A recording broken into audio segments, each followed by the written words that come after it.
Buen día a todos. Vamos a continuar con el tema de parásitos tisulares y sanguíneos. Hoy nos tocaría el tema de Trypanosoma cruzi. Pertenece al grupo de los hemoflagelados. Hay varias especies de Trypanosoma, no solamente cruzi, aunque en América pues es el predominante. Este parásito infecta una gran cantidad de animales, fundamentalmente mamíferos. Se ha considerado que alrededor de 180 a 200 especies son las que predomina este parásito, a los que infecta. Muchos animales pues, se encuentran son domésticos, por ejemplo perros, gatos, pero también tenemos animales silvestres, muy comúnmente los roedores albergan a este parásito, y bueno, son una fuente importante de transmisión silvestre, de tal forma que al transmitirse a los humanos a partir de animales se considera pues como una zoonosis, aunque como veremos pues también se puede transmitir entre humanos en ciertas condiciones. Hay algunas especies de animales que son refractarias a este parásito, en particular las aves. Y bueno, como comentábamos, el ciclo biológico de Trypanosoma cruzi es necesario un vector biológico. Son estas chinches, conocidas pues como triatominos en forma genérica. Se les conoce en forma coloquial como chinches hociconas, chinches besuconas, minchucas, tiene varios nombres dependiendo de las regiones. Pero bueno, el parásito requiere de esta chinche para completar su ciclo biológico. En los humanos, el parásito va a invadir dos nichos, el extracelular, que sería a nivel sanguíneo, y el intracelular. Hay varias células que pueden ser infectadas por el parásito, en particular músculo estriado, músculo cardíaco, sistema nervioso, y puede infectar a células del sistema retículo endotelial. Entonces estamos hablando de que puede haber una infección en hígado, vaso, ganglios linfáticos, sistema digestivo. Donde haya sistema retículo endotelial puede ser parasitado por el Trypanosoma cruzi. En las chinches básicamente se va a localizar en el intestino. El intestino de las chinches lo podemos dividir en tres segmentos: el segmento anterior, medio y posterior. Ya hay diferentes fases del parásito en cada una de estas regiones, ya lo veremos un poquito más adelante. Y bueno, en el ciclo biológico el parásito tiene estas tres formas que hacen referencia a fundamentalmente la presencia o ausencia de flagelo. Recordemos que es un protozoario flagelado,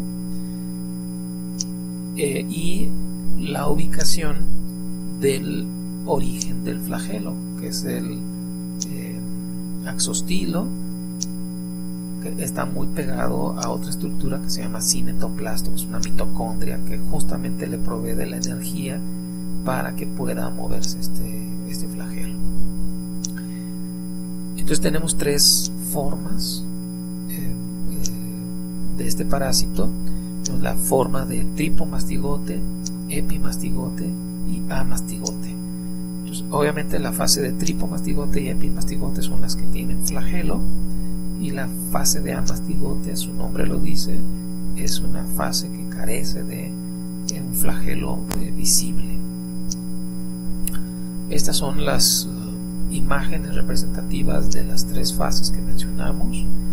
En general, las dos primeras pues son estructuras alargadas, más bien como fusiformes. En particular pues tienen un solo núcleo, son parásitos de un solo núcleo y tienen estas dos fases que habíamos comentado, pues son flageladas. Y la forma de distinguirlos es justamente donde surge el flagelo. Entonces, más o menos estas dos estructuras tienen un tamaño de unas 20 micras de longitud.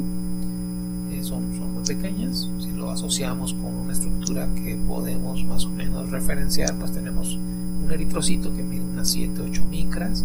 Pues para que más o menos visualicen el tamaño de uno de estos parásitos, un eritrocito pues tendría más o menos quizás este volumen que estoy aquí representando con el cursor. Bueno, entonces estas dos estructuras, más o menos unas 20 micras, desafortunadamente están representados en diferente tamaño, pero si se fijan la escala es diferente. Entonces, en realidad esta estructura de la mastigote, que se ve muy grande, casi del mismo tamaño que estas dos estructuras, en realidad es muy pequeña. Vemos la escala a comparación con estos dos. En realidad este mastigote mide alrededor de 2 o 3 micras. Si este mide 20 micras, pues más o menos esta estructura estará representada por el tamaño del núcleo, más o menos. Y pues son muy pequeñitas, ¿no? Recuerdan que una bacteria, un coco de un estafilococo mide alrededor de una micra cúbica. Entonces sobre esos tamaños anda esta estructura de amastigote. Estas dos, tipo mastigote y epimastigote, son extracelulares, y el amastigote es una fase intracelular. Entonces dentro de una sola pueden albergar muchos de estos amastigotes dado su tamaño. Bueno, vamos a ir describiendo cada una de estas estructuras para tenerlo muy claro desde el punto de vista microbiológico, algunas características morfológicas y biológicas. Entonces, aquí están especificadas algunas de esas características. Pueden ustedes hacerle pausa al video y estudiarlas para que les quede muy claro cuáles son esas características, pero las vamos a describir justamente aquí en una imagen de microscopía de un tripomastigote. Este es un tripomastigote en extendido sanguíneo. Aquí pueden ustedes apreciar los eritrocitos para que justamente vean el tamaño de un eritrocito con respecto al parásito. Las características del tripomastigote: tiene forma de C, tiene un cinetoplasto posterior y tiene una membrana ondulante con un flagelo que recorre todo el cuerpo del parásito. Esta estructura de tripomastigote tiene la característica de ser muy móvil, pero no se puede dividir. Es una fase que no es incapaz de dividirse. ¿Dónde se va a ubicar este tripomastigote? Bueno, en los humanos ya dijimos que se va a ubicar a nivel extracelular, y como es extracelular se va a ubicar a nivel sanguíneo, como lo podemos apreciar aquí justamente en esta microfotografía. Pero no es el único sitio donde se localiza.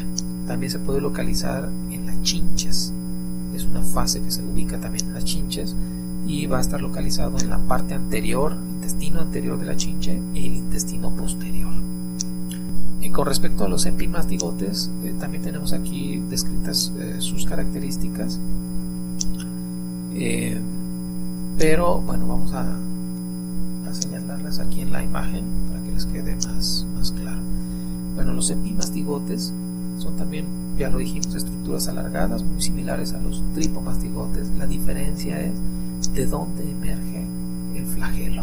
¿Sí? Entonces, en este caso, el flagelo emerge de una región cercana al núcleo, ¿sí? Generalmente de la parte anterior del núcleo. Aquí está representado el núcleo del parásito y este es el cinetoplasto, y de aquí sale el flagelo formando una membrana ondulante corta y luego sale en la parte externa de la célula. Entonces justamente se llama epimastigote porque el origen del flagelo está periférico o cercano al núcleo. Entonces estos epimastigotes también son muy móviles, estos sí se pueden dividir, sí tienen la capacidad de dividirse. Generalmente se dividen en forma longitudinal y forman conglomerados llamados rosetas. Aquí se van generando otro y se van, tardan en desprenderse y se forman como racimos llamados rosetas. ¿Dónde se van a ubicar estos epimastigotes? Pues solamente los vamos a ubicar en el intestino medio de las chinches. Entonces ahí en el intestino medio es donde se están replicando estos parásitos en fase de epimastigote, y luego van a dirigirse hacia el intestino posterior, pero ahí recuerden que van a sufrir una transformación y se van a convertir en tripomastigotes. Bueno, es posible también encontrar estos epimastigotes en los cultivos. Cuando uno cultiva el trypanosoma in vitro en caldos de cultivo especiales, lo que uno obtiene son estas fases epimastigotas que justamente promueven la división celular y la multiplicación exponencial en los medios de cultivo. Finalmente, los amastigotes, tenemos aquí sus características bueno, vamos a observarlas también en estas imágenes. Aquí hay células, estas 3 células infestadas de amastigotes. Cada uno de estos puntitos representa un amastigote. Recuerden que este amastigote mide alrededor de 2 o 3 micras, muy pequeñito. Entonces puede invadir las células, es intracelular y es capaz de multiplicarse también. Entonces se divide y va generando estos conglomerados de amastigotes que se les conoce como nidos de amastigotes. Ya dijimos qué células son las que van a estar infectando, donde pueden reproducirse. Dijimos músculo, células musculares, células del sistema nervioso central y células del sistema retículo endotelial. Entonces aquí está, por ejemplo, un macrófago lleno de amastigotes. Cuando se completa la división celular, una gran cantidad de estos parásitos se transforman en tripomastigotes, rompen la célula y son liberados. En una infección, estos tripomastigotes que andan circulando en sangre ubican luego estos tipos celulares, entran a la célula. Acuérdense que tienen 20 micras de longitud, entran a una célula y dentro de la célula se van a transformar en amastigote, es decir, se va a transformar en una diferenciación enorme que representa un cambio biológico importantísimo. A mí me cuesta trabajo entenderlo, pero bueno, no sé si recuerdan el Chapulín Colorado, ¿no? de la chiquitolina. Bueno, pues, aquí debe estar sucediendo algo parecido, ¿no? Este parásito de 20 micras, al meterse en una célula, se encoge hasta 2 o 3 micras, a 10 veces reduce su tamaño original. Ese proceso ya está más o menos estudiado, se le conoce como autofagia. Son procesos biológicos muy importantes que participan en la diferenciación celular, particularmente, por ejemplo, aquí en parásitos, ¿no? Entonces, hagan de cuenta que activa una serie de mecanismos moleculares que permite, digámoslo así en forma coloquial, consumir sus componentes celulares, reducir su tamaño, como un proceso de autodigestión, sin que le cause lesiones que le puedan llevar a la muerte al parásito, pero sí generan un proceso de diferenciación. Hace que reduzca el tamaño, conservando prácticamente el material genético, y un fragmento de flagelo que queda dentro de la célula. Entonces eso por eso se llama autofagia. Bien, ya conocimos la morfología del parásito. Conocimos que tiene 3 fases: la fase de tripomastigote, epimastigote y amastigote, y cada uno tiene un nicho ecológico muy particular. Ya dijimos que los tripomastigotes se encuentran en los humanos infectados en sangre, y en los vectores se van a encontrar tanto en el intestino anterior como en el intestino posterior. Los epimastigotes solamente los vamos a encontrar en el intestino medio de las chinches, porque es la fase que se va a estar replicando. Es decir, con un tripomastigote que succione una chinche, por ejemplo, si una chinche pica a una persona enferma y succiona un solo tripomastigote que andaba en sangre, uno de estos sanguíneos, cuando pasa al intestino anterior de la chinche, pues es simplemente un paso de transición, no sufre ningún cambio. Pero cuando llega al intestino medio de la chinche, ese tripomastigote se diferencia en epimastigote. ¿Para qué lo hace? Pues para poder dividirse. Acuérdense que el tripomastigote no puede dividirse, ya que llega al intestino medio, diferenciado como epimastigote, empieza a multiplicarse en grandes cantidades, formando estas rosetas que decíamos, ¿verdad? Bueno, ya que es digamos expulsado ese epimastigote al intestino posterior de la chinche, nuevamente se vuelve a transformar en tripomastigote. Ya ahí en el intestino posterior de la chinche, recuerden que otra vez no se puede dividir, pero ese es un ciclo biológico muy importante, porque tiene que ver con la transmisión justamente del parásito. Bueno, ¿cómo se transmite? La principal vía de transmisión sigue siendo la vía vectorial, es decir, la participación de estas chinches hociconas.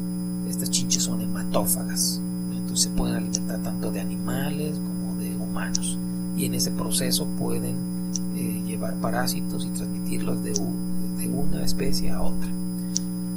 Entonces la fase infectante de Trypanosoma cruzi es el tripomastigote, pero el tripomastigote que se encuentra en la parte posterior de la chinche sufre un proceso también de diferenciación que se le conoce como metaciclogénesis.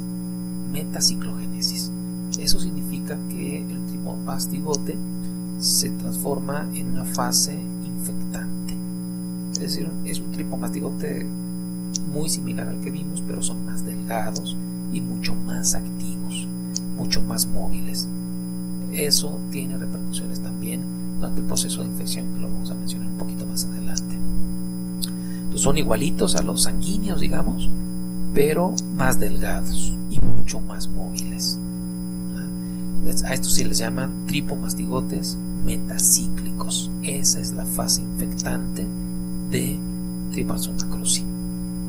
Como podrán entender, pues la transmisión, si se realiza por esta chinche, pues no se puede hacer por la picadura, ¿sí? No es como en los mosquitos que transmiten el paludismo, por ejemplo, que estudiamos en la clase antepasada. En este caso, la fase infectante se encuentra en el intestino posterior. Es decir, cuando una chinche zurra, ¿sí? Hace popó, pues, ¿verdad? Ahí elimina, en el excremento, elimina las fases infectantes del parásito. Entonces, es muy complicado, o sea, representa más reto que una persona se infecte, ¿no? O un animal se infecte. O sea, ¿cómo se va a infectar? Pues es necesario que la chinche se zurre sobre el hospedero, sobre la persona o el animal que va a ser infectado. Pues como que eso representa un problema, ¿no? O sea, es complicado entenderlo de esta forma. No hay una picadura que esté inyectando ahí la chinche, el parásito, ¿no? Se zurra la chinche en la superficie de la piel de una persona, y entonces eso puede representar un riesgo para la transmisión. ¿Qué se necesita para que una persona se infecte?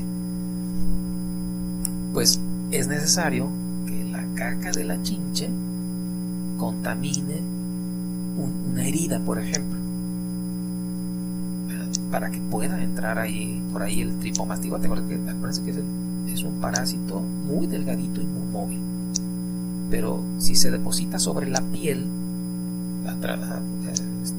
contenido en la caca de las chinches, una piel intacta, no sucede nada. El parásito no puede atravesar el epitelio queratinizado de nuestra piel.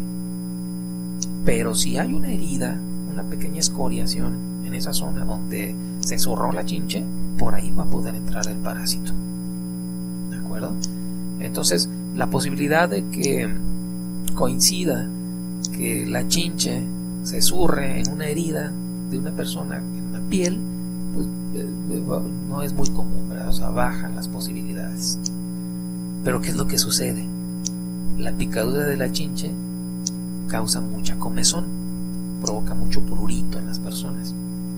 Entonces, si resulta que la chinche se alimenta de la sangre de la persona, imagínense la chinche posada en la piel de una persona, picando al individuo, ¿verdad? Y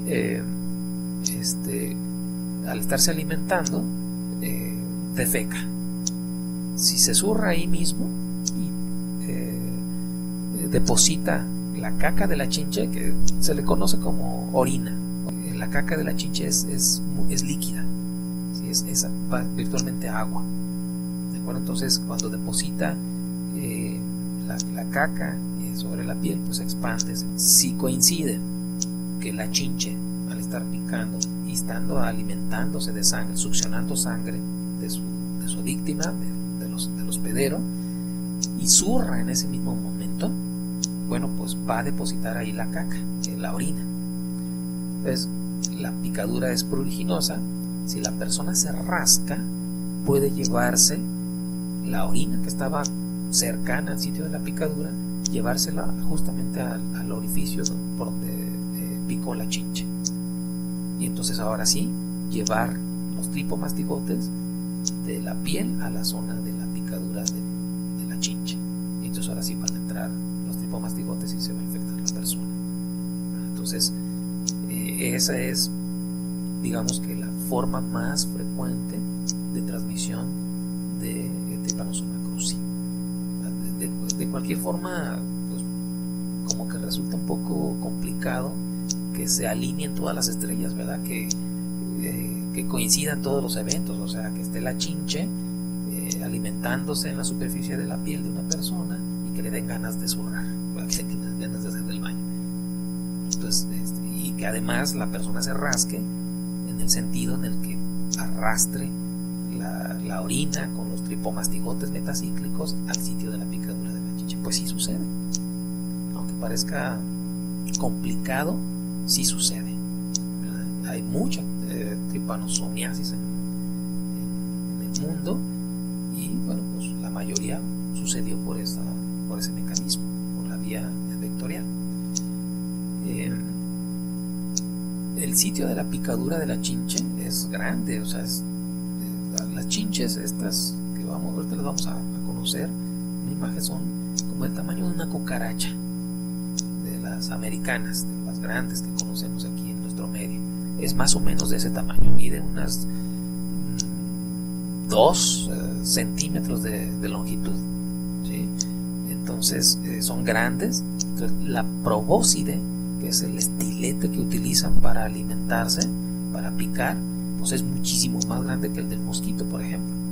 Entonces causa mucha comezón y causa mucha respuesta inflamatoria la picadura de uno de estos de estas chinches. Entonces sí le genera mucha comezón a la persona. Entonces, bueno, pues al rascarse puede suceder este fenómeno e infectarse.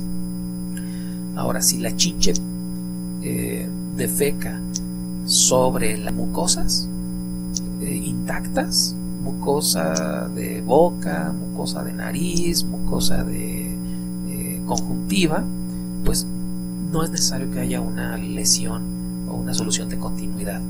Los parásitos pueden atravesar, por su característica que mencionamos de ser muy delgados y de ser muy activos, pueden atravesar mucosa intacta. Bueno, no es la única forma de transmisión de trypanosoma. Esa es la más importante. Digamos que quizás más del 80% de las infecciones son por esa vía. Está involucrado la chinche, el triatoma. Hay también transmisión vía placentaria. En zonas endémicas puede haber infecciones congénitas. La mamá está infectada y los tripomastigotes sanguíneos atraviesan la barrera placentaria e infectan al bebé. Puede también transmitirse por transfusiones sanguíneas, cuando no hay control, verificación de los donantes, pues pudiera suceder que lleven el parásito e infecten a la persona. También los órganos utilizados para trasplantes pueden estar infectados con mastigotes o tripomastigotes del parásito. La vía oral, ya lo comentamos con los animales, también es una vía importante de transmisión. En los humanos puede ser que si se cazan animales salvajes, si se consume carne cruda o mal cocida, pudiera ser una vía de transmisión, o en forma accidental por contaminación tanto de la chinche completa o que la chinche contamine con sus excretas los alimentos, y entonces puedan ir ahí tripomastigotes metacíclicos infectantes, ¿verdad? Uno de los brotes más importantes que ha sido muy estudiado es un brote en Brasil, por esta vía, por vía oral. Antes no se consideraba como una vía importante en los humanos. Actualmente ya se han visto que hay muchos brotes mediados por esta vía oral, por contaminación de alimentos. Este brote que les comento de Brasil es muy interesante porque sucedió por contaminación de jugo de caña. Resulta que en la caña, en las varas de las cañas, pueden vivir en las oquedades de la caña, pueden vivir colonias de triatomas, de triatominos. Lo utilizan para pues como nidos y para protegerse. Pues resulta que el jugo de caña, no sé si lo han probado y si han visto cómo se prepara. Son unas máquinas que trituran toda la caña, se mete a la máquina y es una prensa que va triturando la caña y va saliendo el jugo. Muchas veces se mete la caña completa con todo y la cáscara y se tritura con todo. Algunos la pelan, ¿no? Y solamente se mete la pura pulpa, digamos. Bueno, resulta que en Brasil una empresa preparó estos jugos de caña y desafortunadamente uno de los lotes de caña estaba infestado con una colonia de triatominos, de chinches parasitadas. Entonces lo más seguro es que durante el proceso de la extracción del jugo se trituró toda la caña y se trituraron también los triatomas, y entonces en el jugo de la caña había tripomastigotes metacíclicos y las personas que consumieron ese jugo se infectaron. También se ha encontrado en forma interesante que los tlacuaches, los marsupiales que tenemos aquí en América, se pueden infectar. Son reservorios naturales, como los roedores, los perros, los gatos, lo que mencionábamos al inicio. Pero cuando estos tlacuaches se infectan,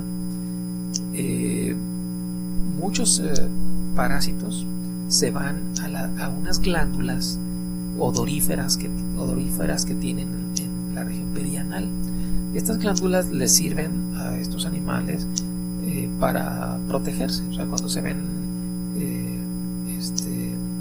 agredidos, expulsan, contraen esas glándulas y expulsan el líquido de la glándula, y tiene un olor peculiar, algo parecido a lo que sucede con los zorrillos, ¿no? Se ha encontrado que en esas glándulas se pueden reproducir los tripanosomas en forma muy similar a como lo hacen en la chinche, en el triatoma. O sea, se generan en las glándulas, los conductos de las glándulas se diferencian a epimastigotes, se reproducen y se transforman en tripomastigotes metacíclicos. ¿sí? Entonces cuando un tlacuache expulsa líquido de estas glándulas, lo que roció con la secreción puede estar contaminado con tripomastigotes metacíclicos infectantes.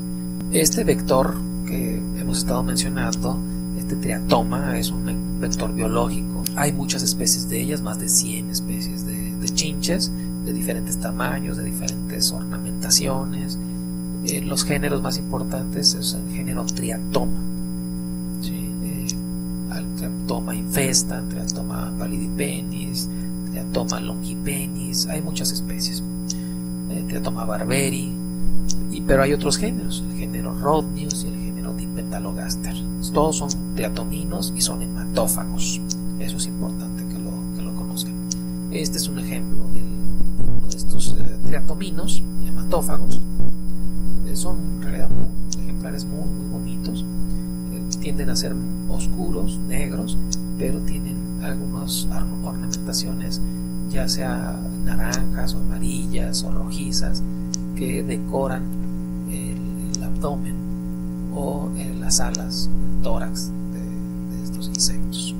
Más o menos tienen un tamaño de una cucaracha, más o menos unos 1.5 o 2 centímetros de longitud.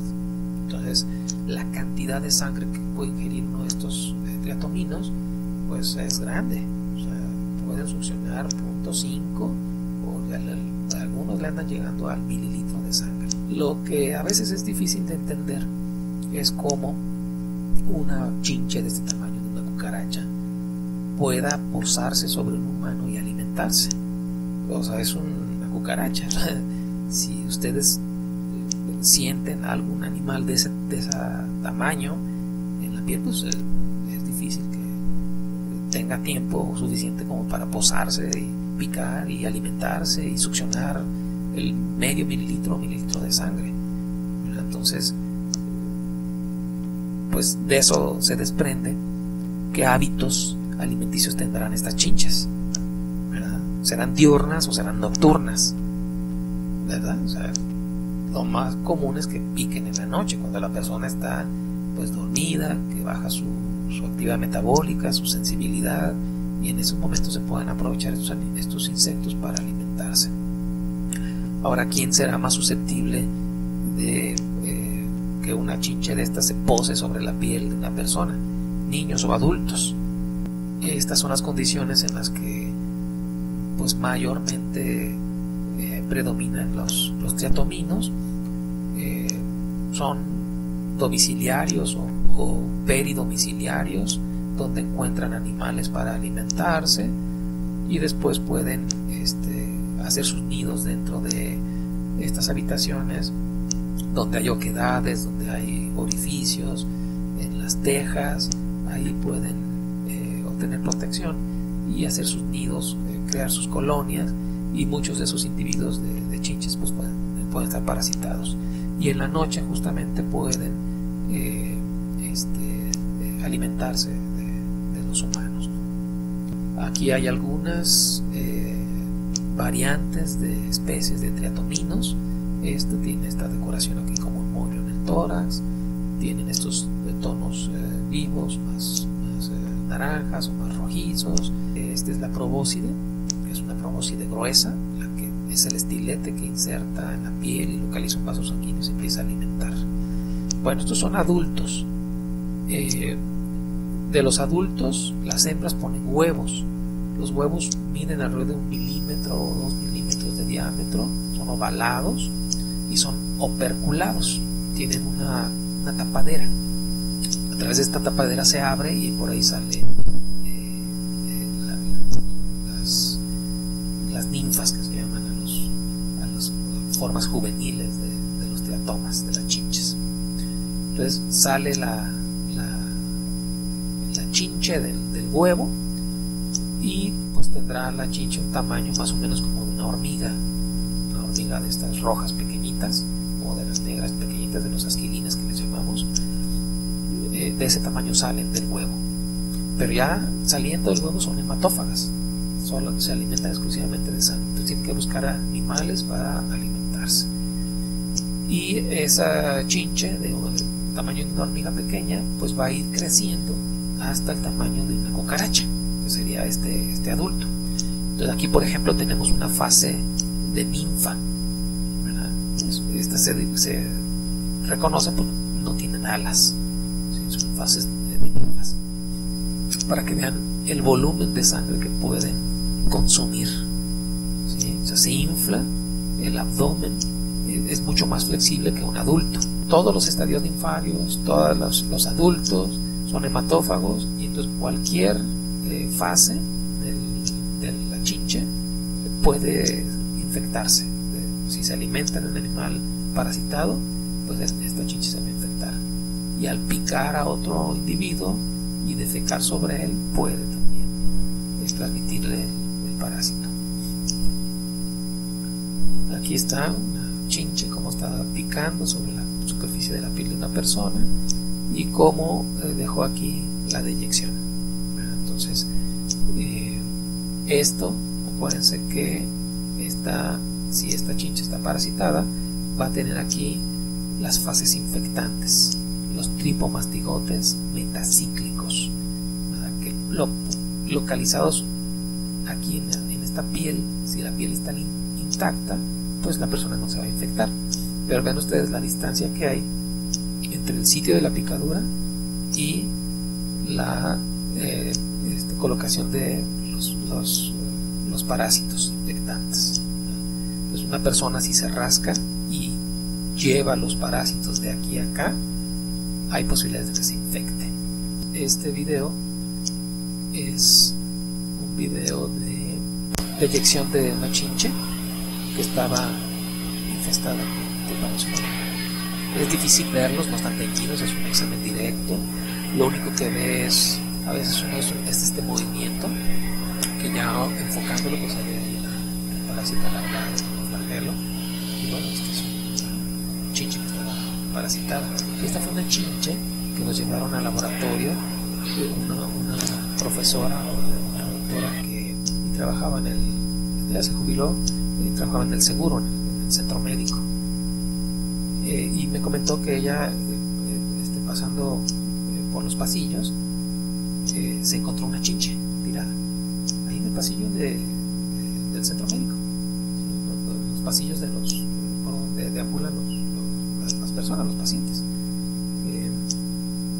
Seguramente alguien que vino de fuera de la ciudad, en su ropa, en sus maletas, qué sé yo, llevaba la chinche y ahí cayó. Entonces la doctora la agarró y me la llevó al laboratorio, y ese es el video que acaban de ver cuando yo analicé la caca de la chinche. Estaba parasitada. Entonces fíjense el riesgo que puede representar si esta chinche hubiera logrado alojar ahí. Muchas personas duermen en los hospitales, en los pasillos de los hospitales, se llevan sus cobijas, y ahí se duermen esperando a sus familiares enfermos. Entonces la chinche puede alimentarse y en una zona donde no hay quizás riesgo de tripanosomiasis, pues pudiera adquirirse. Imagínense una chinche que viaje en las maletas de una persona, en la ropa de una persona, de América a Europa, a Asia. Ya ha sucedido, y allá causa una picadura y todo el proceso, ¿no? La transmisión por la deyección. Entonces allá no hay ciatomas, obviamente no va a sobrevivir probablemente en esas regiones, pero existe el riesgo de infectar a personas que no deberían estar expuestas a esta enfermedad. ¿Cómo es el ciclo biológico de este parásito en la chinche? Bueno, esta es una imagen de salubridad, ya la cambiaron porque trae un error, a ver si lo detectan ustedes. Revísenlo, ya me dirán, o comentarán a su profesor cuál fue el error en este diagrama. Pero digamos que una persona, el ciclo en la chinche empieza con una persona que está enferma de enfermedad de Chagas, de tripanosomiasis, pica la chinche a esta persona, se alimenta de su sangre y succiona tripomastigotes sanguíneos. Es decir, la persona debe tener circulando tripomastigotes sanguíneos pues para que la chinche, en el volumen de sangre que obtiene, vaya este parásito. ¿Qué sucede en la chinche? Dijimos que en la parte anterior del intestino de la chinche, bueno, pues simplemente es de tránsito para estos tripomastigotes sanguíneos, pero llegando al intestino medio, ¿qué es lo que sucede? Bueno, este parásito se va a diferenciar a epimastigote. ¿Cuál es la capacidad de esta célula? Pues que esta célula sí se puede dividir. Aquí estamos viendo cómo se divide, ¿verdad? Entonces, un solo tripomastigote que haya succionado una chinche en el intestino medio se convierte en cientos y cientos de parásitos, ¿sí? De epimastigotes, o sea, que forman rosetas y están dividiendo activamente. Cuando pasan al intestino posterior de la chinche, entonces nuevamente se transforman en tripomastigotes cíclicos, infectantes, ¿no? Cuando esta chinche vuelve a picar a otra persona, si defeca, dijimos, y la persona se rasca, bueno, pues ya se infectó esta persona, y este es el ciclo en el vector. ¿Qué es lo que sucede en el ciclo biológico en el humano? Bueno, en el humano lo que sucede es que una vez que una chinche pica a un individuo y le transmite el parásito por la caca, entra a los tejidos, inicialmente ahí en el sitio de la picadura, donde fueron arrastrados estos parásitos por el rascado o por la chinche, va a invadir los tejidos subcutáneos. O sea, el parásito no entra directamente a un vaso sanguíneo, no lo está inyectando la chinche. Fue llevado por contaminación al sitio de la picadura. Entonces el parásito inicialmente se va a poder replicar en células locales, ahí donde picó la chinche y donde se contaminó la picadura, ¿verdad? O donde cayó la caca de la chinche en alguna mucosa. Ahí se va a replicar localmente el parásito. Entonces invade inicialmente probablemente fibroblastos, probablemente células musculares locales, células nerviosas locales, y ahí se empieza a replicar. Entonces el parásito de tripomastigote metacíclico invade una célula y se transforma en amastigote. Se divide muchas veces y forma estos nidos de amastigotes dentro de una célula. Cuando la célula está llena de amastigotes, se rompe la célula y previamente ya el parásito se diferenció nuevamente a tripomastigote. Entonces salen de una célula como tripomastigotes. ¿Hacia dónde van a ir estos tripomastigotes? A nivel hacia la sangre, ¿sí? Entonces tienen la capacidad de dirigirse a vasos sanguíneos, los perforan y pasan por circulación sanguínea. Entonces van a andar diseminándose y expandiéndose hacia otros tejidos, hacia otros músculos, a otros sitios del sistema nervioso, a otros órganos del sistema reticuloendotelial. Es una etapa de diseminación. Digamos que es la etapa aguda de la enfermedad. Aquí es cuando se invaden órganos blancos muy importantes de la enfermedad, como es el corazón, el sistema digestivo, intestinal, el sistema nervioso. ¿De acuerdo? Entonces, este proceso se realiza pues cientos de veces, mientras el sistema inmune no logre eliminar a estos parásitos que están saliendo, van a poder invadir otras células y así se está realizando este ciclo biológico. En algún momento, si otra chinche pica a este enfermo, bueno, pues se lleva el parásito y se hace el ciclo en el vector. Pero el ciclo en el humano ronda entonces de fases de amastigote a tripomastigotes sanguíneos. Este es el ciclo biológico, invadiendo cada vez más tejidos y generando la enfermedad de Chagas. Aquí está una imagen que representa un tejido de músculo y todos estos son nidos de amastigotes. Estos son los nidos de amastigotes. Cuando estos se rompan, se van a transformar en tripomastigotes y van a invadir endotelios, vasos sanguíneos y se diseminan. A ver, vamos a ver este video para que veamos el ciclo biológico completo. Es un video del Instituto Oswaldo Cruz de Brasil.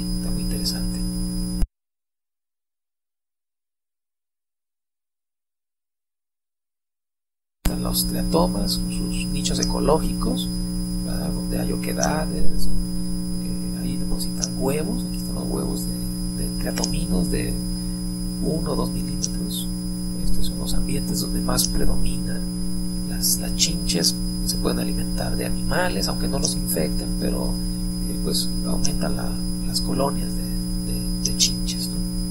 Entonces una chinche que está parasitada, pues va a tener en el intestino medio estas formas de epimastigotes. Estos son los epimastigotes que se están dividiendo.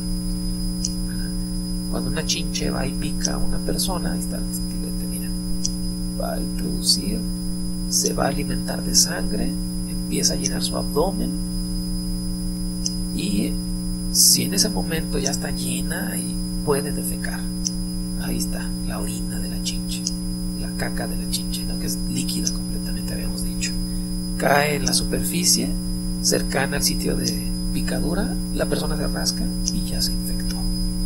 Entonces entran los tripomastigotes metacíclicos, aquí están, entran a los tejidos, se transforman en amastigotes, invaden las células.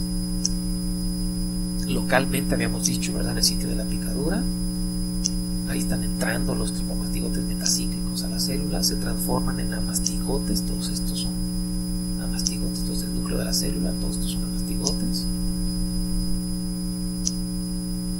Todos estos amastigotes parecen un cuerpo neuronal. Así es como se ve una célula llena de parásitos. Aquí ya se están transformando en tripomastigotes, como dentro de la célula están pulsando una gran cantidad, cientos y cientos de tripomastigotes. Quizás solamente esta célula fue invadida por un solo tripomastigote, se convirtió en amastigotes y vean la cantidad de tripomastigotes que liberan. Entonces van a sangre estos tripomastigotes sanguíneos, andan circulando en sangre de un enfermo, y una chinche pica y nuevamente se infecta, y bueno, así se replica este ciclo nuevamente, ¿no? Ahora, las chinches tienen diferentes grados de virulencia. La virulencia se mide con la capacidad de agresión que tienen para alimentarse y la capacidad de disparo que tienen. La capacidad de disparo es la velocidad con la que zurran, digámoslo así, ¿verdad? Porque eso es muy importante. Por ejemplo, una chinche que pique a una persona, se alimente, se llene su abdomen, como vimos en el video, pero no zurre en el hospedero, es una chinche que es poco virulenta, porque no va a transmitir al parásito. A lo mejor se desprende del individuo que se alimentó y se va a las tejas, se va a la pared, a los muebles, y ahí se queda para digerir el alimento, y en esos sitios zurra.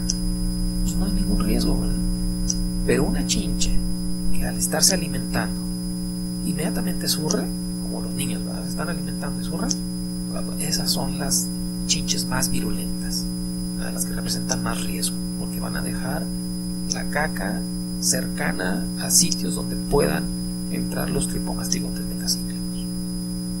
Entonces se ha visto, así en términos muy genéricos, porque hay excepciones, pero en la parte norte de América las chinches son menos virulentas que en el cono sur. En Argentina, en Brasil, las chinches disparan rápido y están alimentando y se están zurrando. Entonces las posibilidades de transmisión son más altas en el cono sur que en el norte.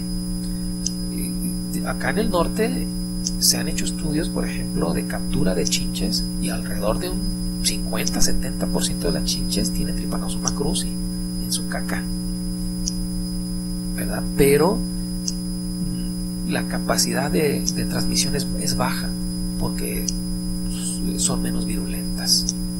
Entonces había dificultades para explicar por qué casi todas las chinches tienen el parásito, porque no hay tantos enfermos en la parte norte de América como en la parte del sur. Bueno, eso puede ser una explicación, no es la única, pero pues